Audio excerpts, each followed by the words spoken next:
Paz do Senhor Jesus, quem vos saúda, soldado de Cristo, o pregador da palavra de Deus. Vamos ler aqui a rejeição de Jesus. No seu nascimento, Mateus 2, 1, 2, 3, fala que o rei Herodes ficou perturbado e toda Jerusalém se perturbou quando ouviu a notícia do nascimento de Jesus. De ódio que não conseguiu encontrar a criança, mandou matar todos os bebês de 2 anos para baixo. Em Marcos 5, 17, a palavra de Deus fala que o povo de Gadara, quando viu a libertação do demoniado gadareno com 2.000 demônios, expulsaram Jesus do seu território por uma ação que ele fez. Em Lucas 4:8, toda a sinagoga, 4:28, toda a sinagoga se revoltou com a primeira pregação de Jesus.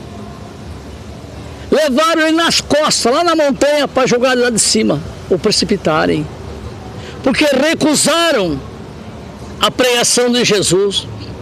Em João 6, 60 fala, o discurso de Jesus fez com que eles dissessem, dura esse discurso, quem poderá, pois, ouvir? E muitos de seus discípulos já não o seguiam mais. E Jesus, olhando para os 12 que sobrou, de 30.000 pessoas que comeram pão e peixe, os 12 discípulos disse, quereis retirar-vos também? E Pedro, tomado pelo Espírito de Deus, disse, para quem iremos nós? Só tu tens a palavra de vida eterna. Estamos aqui por causa da salvação, e não para comer pão e peixe, nem por 5. Estamos aqui para ouvir a palavra de Deus. E então a palavra de Deus fala que a luz resplandece nas trevas, e as trevas não o compreenderam. As trevas recusaram Jesus, o mundo foi feito por ele, e tudo que se fez, nada foi feito sem a vontade de Jesus Cristo. E o povo recusou, veio para os céus, mas os céus não o receberam.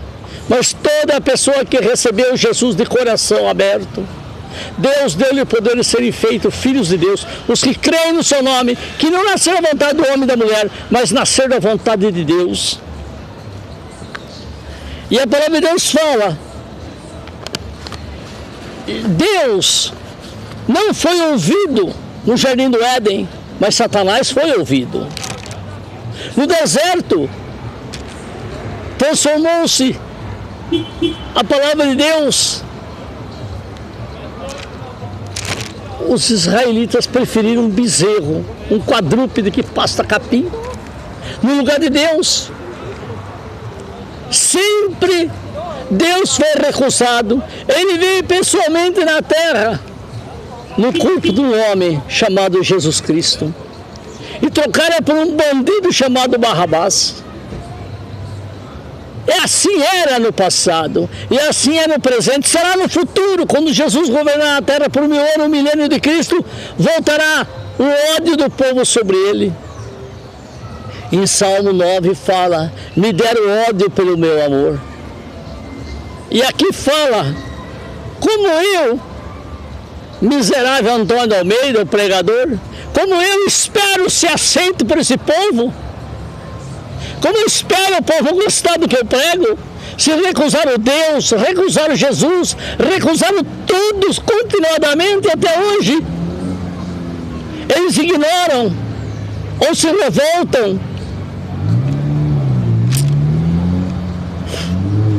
Eu não espero ser ouvido, eu não espero ser aceito, eu não espero agradar, porque se eu estivesse agradando os seres humanos, eu não estaria agradando a Deus. E quando agrada a Deus, os seres humanos me detestam, me desprezam. Mas glória a Jesus por isso, pelo desprezo. Se eu estivesse vendendo droga aqui, ou fazendo macumba, qualquer benzimento aqui, lotaria de pessoas, porque adoram a mentira e adoram ser enganados. Mas porque eu falo a verdade, Ninguém, nenhum cachorro passa aqui para ouvir, ninguém quer ouvir a verdade. Como, pois, escapareis da condenação do inferno, ó raça de víboras? Visto que desprezaste o Cristo, terão que crer na mentira de Satanás, porque Deus está enviando a operação do erro. Deus está ungindo pastores com espíritos mentirosos para enganar a população da terra, porque vocês merecem a mentira, merecem Barrabás, porque vocês escolheram o príncipe da guerra e não aceitaram o príncipe da paz.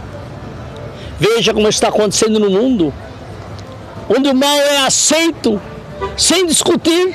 Se eu vendesse na feira uma camisa branca com a pombinha, uma camisa azul com a pombinha branca, ninguém compraria, mas uma camisa vermelha com morcego negro, milhares vendia. O povo quer ver a desgraça. Se nasce uma criança no vizinho, ninguém fica sabendo, mas se morre o vizinho, todo mundo vai ver lá o morto. Se o vizinho compra um carro novo, ninguém se importa, mas se o carro do vizinho pegar fogo, a cidade inteira vem assistir. O povo quer ver a caveira e a carniça, é o cão com o diabo, a cabeça com o rabo, todo misturado, embolando essa questão. Pouquíssimos são os filhos de Deus, pouquíssimos são os escolhidos de Deus que vão aderir a essa palavra, que pela Bíblia é provado que Jesus nunca foi aceito, que Deus nunca foi aceito. A crucificação é loucura para os romanos, escândalo para os judeus, mas é a sabedoria de Deus para salvar os pecadores. É o poder de Deus, porque Deus escolhe as coisas que não são para confundir as que são. Deus chama a justiça humana trapo de imundícia. Deus chama a sabedoria do homem, a sua sabedoria como lixo. E os homens chamam a sabedoria de Deus como lixo também. Os homens não aceitam Deus em todo lugar, tudo que é divino eles recusam, mas o que é satânico eles aceitam. Lá no sul, o estado, 80% debaixo das águas naquele ano, agora puseram a figura de Satanás lá para abençoar a terra deles. Veja só o grau de imundícia, de loucura. Que Deus falou para os judeus: tirai a pele do seu coração, circuncidai o vosso coração para ouvir a voz de Deus. Eles entenderam que é circuncidar o pênis. A burrice desse povo. Lembrança aí, Luiz da Bahia. Lembrança minha prima Lula de São Paulo. Lembrança aos amigos que eu não conheci. Lembrança aos meus inimigos. Jesus é a luz que veio ao mundo. A luz resplandece nas trevas. As trevas não o compreenderam. Eu prego a luz verdadeira, a palavra de Jesus Cristo, que é mais fácil o camelo passar por fundo de uma agulha do que o rico entrar no reino dos céus. Tudo que os ricos têm é roubado dos pobres. A miséria de muitos é a causa da riqueza de alguns. Os homens usam a inteligência para roubar, matar, mentir. Estão do lado de Satanás, estão na esquerda. Fiquem na paz do Senhor, até outro dia, se Deus permitir, que esse velho maluco continue pregando essas palavras polêmicas que os pastores não pregam porque isso não dá lucro para a igreja, porque não aceito doação, não aceito dinheiro. Eu só aceito meu pagamento das mãos de Jesus quando eu chegar lá. E vocês, pregadores da mentira, vão receber seu pagamento no inferno. O diabo vai colocar pipoca em vossas mãos e vai pôr no fogo para estourar. Vão comer arroz cru e beber água fervendo para cozinhar no estômago. É assim o futuro de vocês, seus mentirosos, enganadores, que usam a palavra de Deus, torcem a palavra de Deus para dar lucro. Eu prego a verdade crua, por isso sou pobre, trabalho, ganho pão com o suor do meu rosto, não tenho salário na igreja. Até outro dia. Amém.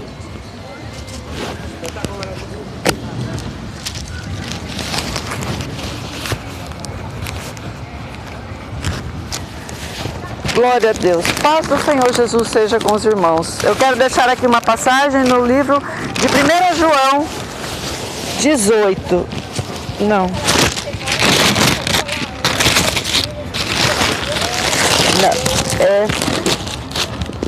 2 Pedro 3. Desculpa, irmãos.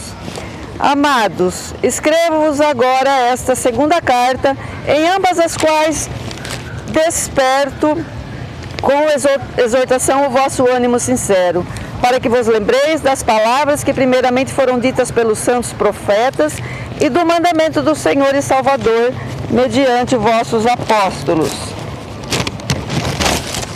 Sabendo primeiro isto, que nos últimos dias virão escarnecedores, andando segundo as suas próprias concupiscências e dizendo: onde está a promessa da sua vinda? Porque desde os pais dormiram, todas as coisas permanecem como desde o princípio da criação. Eles voluntariamente ignoram isto, que pela palavra de Deus já desde a antiguidade existiram os céus e a terra, e que foi tirada da água e no meio da água subsiste, pelas quais coisas pereceu o mundo de então, coberto com as águas do dilúvio. Mas os céus e a terra, que agora existem, pela mesma palavra se reservam como tesouro e se guardam para o fogo até o dia do juízo e da perdição dos homens ímpios. Mas, amados, não ignoreis uma coisa, que um dia para o Senhor é como 1000 anos, e 1000 anos como um dia. O Senhor não retarda a sua promessa, ainda que alguns a têm por tardia, mas é longânimo para convosco, não querendo que alguns se percam, senão que todos venham a arrepender-se. Mas o dia do Senhor virá como ladrão de noite, no qual os céus passarão com grande estrondo, e os elementos ardendo se desfarão, e a terra e as obras que nela há se queimarão. Havendo, pois, de perecer todas estas coisas, que pessoas vos convencer em santo trato e piedade, aguardando e apressando-vos para a vinda do Senhor, a vinda do dia de Deus, em que os céus em fogo se desfarão e os elementos ardendo se fundirão. Mas nós, segundo a sua promessa, aguardamos novos céus e nova terra, em que habita a justiça. Pelo que, amados, aguardando estas coisas, procurai que deles sejais achados imaculados e irrepreensíveis em paz, e tendo por salvação a longanimidade de nosso Senhor, como também o vosso amado irmão Paulo vos escreveu, segundo a sabedoria que lhe foi dada, falando disto, como em todas as suas cartas, entre as quais há pontos difíceis de entender, que os indoutos e inconstantes torcem, e igualmente as outras escrituras para a sua própria perdição. Vós, portanto, amados, sabendo disto, antemão, guardai-vos de que, pelo engano dos homens abomináveis, sejais juntamente arrebatados e descaiais da vossa firmeza. Antes, crescei na graça e no conhecimento do nosso Senhor Jesus e Salvador Cristo. A Ele seja dada toda a honra, assim como no dia da eternidade. Amém. Aqui a palavra exorta, ela chama a atenção, que mostra que veio o dilúvio, que veio a perdição dos homens, tudo aconteceu segundo a palavra de Deus, e assim também será aqui, como está escrito, que os elementos ardendo se desfarão, arderão em fogo e se desfarão, porque a palavra ela pode ser tardia, mas ela se cumprirá. E aqui o apóstolo exorta você para que você esteja atento, porque que você seja irrepreensível, para que você seja achado imaculado e irrepreensível, para que você esteja atento, porque toda a palavra de Deus ela se cumprirá. O dilúvio se cumpriu, todo o que Deus escreveu foi tarde, mas se cumpriu. Pois isso, esteja atento, não caindo no engano, porque aqueles malignos, eles torcem a palavra de Deus, para que você seja levado para o caminho do engano. Esteja atento, a palavra que exorta em muitos lugares, para que você esteja atento quanto a esses enganadores, porque Deus não quer que ninguém se perca. A palavra de Deus ela tarda, mas não falta, porque o Deus tem misericórdia. O Senhor não retarda a sua promessa, ainda que alguns a tenham por tardia, mas Ele é longânimo convosco, não querendo que alguns se percam, senão que que todos venham a arrepender-se. Essa é a vontade de Deus, que todos se arrependam, todos tenham tempo de se arrepender e de aceitar a Jesus Cristo como Senhor e Salvador, que foi enviado para trazer a salvação, para levar os homens de volta à família de Deus. Mas os enganadores estão aí a todo tempo, levando as pessoas para o engano, torcendo a palavra de Deus. Por isso, esteja atento, irmão. Esteja atento a tudo isso, porque a palavra de Deus há de se cumprir. Você creia ou não, ela se cumprirá. Se você acha que Jesus não veio, não crê, não importa. Ela vai se cumprir, mas aqueles que creem, aquele que conserva Jesus Cristo como Senhor e Salvador, a palavra de Deus no seu coração, será salvo. Essa é a vontade de Deus, que todos se salvem, irmãos. Fiquem na paz do Senhor. Amém.